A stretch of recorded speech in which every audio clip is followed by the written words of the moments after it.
South Asia, human geography. We'll be covering the economy and the population in this video. Okay, so the first thing we want to touch base is on the economy of South Asia. It's very, very similar to what we've studied in Sub-Saharan Africa. Very, very similar to what we've studied in Latin America. These what we call underdeveloped third world nations.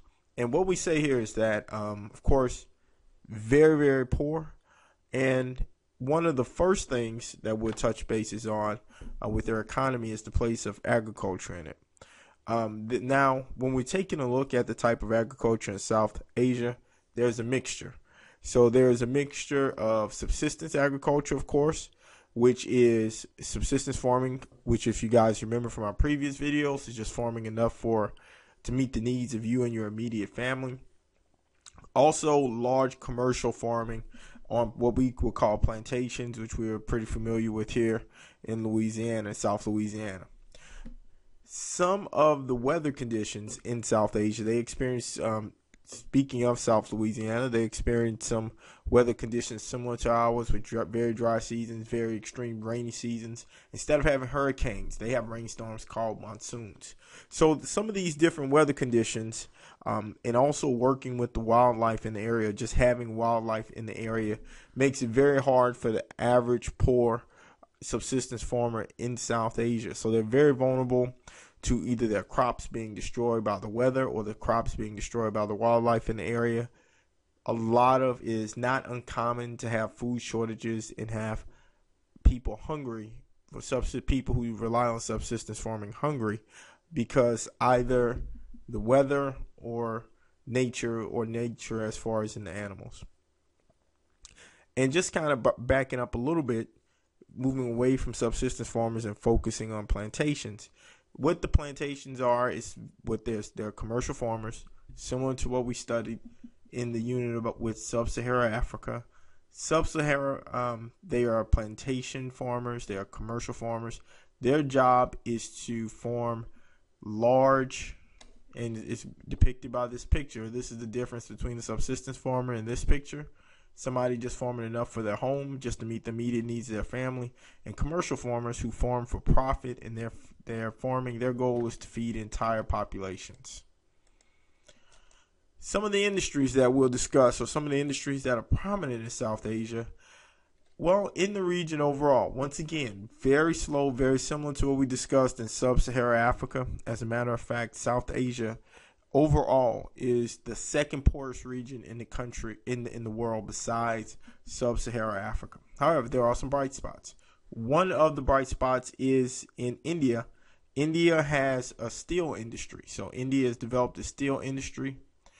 Calcutta is developing industrial steel and light industry, which are consumer goods factories, things that we use in the house. So tables, chairs, those things. Calcutta is developing that industry. Also, what we see occurring in India is hydroelectric growth. And this picture is not, hydroelectric power, which is a ton of growth. So it's a renewable energy resource. We see a lot of that in India. Now, this picture is not for hydroelectric growth. This is actually dealing with the tourism industry, which is very large. If you guys think about the Himalayas mountains, largest mountain region in the world. Nepal is one of the mountains in the Himalayas regions. Himalayas mountains, Nepal, extremely popular worldwide, and the people in this region make a lot of money, or a lot of their economy is generated through tourism. And this is actually a picture representing tourism in the Himalayas mountains, Nepal. These are actually people climbing the mountains. Looks fun. What this picture represents, or what it should, and if you guys, if you just kind of thinking back to what we see, of course, the blue is Europe, the orangish or goldish color is India, and what this represents, this illustration represents, is that one of India's largest trading partners is Europe. This represents the trading relationship between Europe and India, or Europe and South Asia. And the trading partner, one of the primary trading partner, or the primary trading partner with South Asia, and that's because of their history, and we'll get into that later about the history of that's developed between South Asia and India as far as colonialism. Very similar to the history that we have, though, here in the United States with Great Britain. So we have a relationship here with Great Britain, very similar because of our colonial ties with them, very similar to why the colonial ties between, or the trading ties between India and Europe are so strong. So back to it though. Trading partner, primary trading partner, major trading partner with India right now is Europe. And as of now, as of the last time we checked, there's been an import, there's a deficit. So what that means is a trade deficit is that India is receiving more goods from Europe than it is sending out. So that is what we call a trade deficit, that the people of India are using more of the goods from Europe than people from Europe are using Indian goods. Now, one thing that it did not show, what this graphic did not show, I did not include in the video, is that a lot of jobs with the concept of outsourcing, and that is where we deal with jobs that are flowing from Western countries like the United States and Europe, especially in like telemarketing and computers, computer maintenance, online IT work. These jobs are going from the countries from Europe and the United States to India. Now moving on to the population, very, very populated region of the world, as this graphic represents.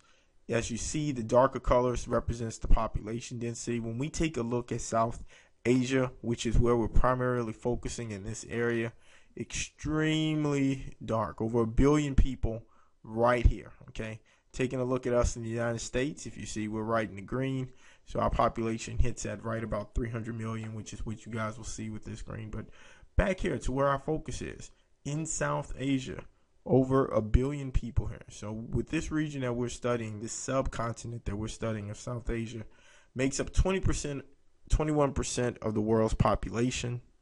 Very high growth rate. So not only does it make up 21% of the world's population, that population is expected to double within the next 20 to 40 years.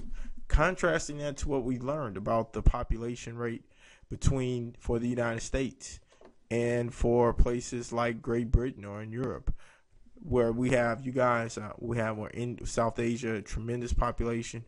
If you take look where we are now, population growth not very big, and we'll take a look at some of those population pyramids in class. The most densely populated country in this region in South Asia is right here. It's the country of Bangladesh. And when you think about population, some of the problems that they're experiencing in this region of the world: overpopulation, not enough food, extremely high poverty. Once again, like I mentioned, this is the second poorest region in the world. This hides behind sub-Saharan Africa.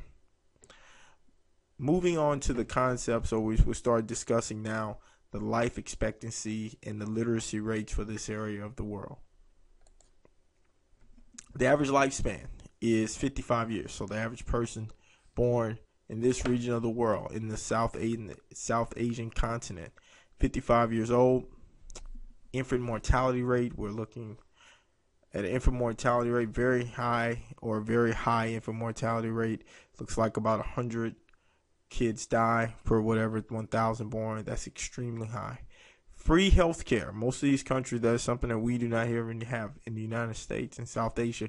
It's free healthcare in many of the countries, and only 1/3 of the people are literate, just basic reading and writing.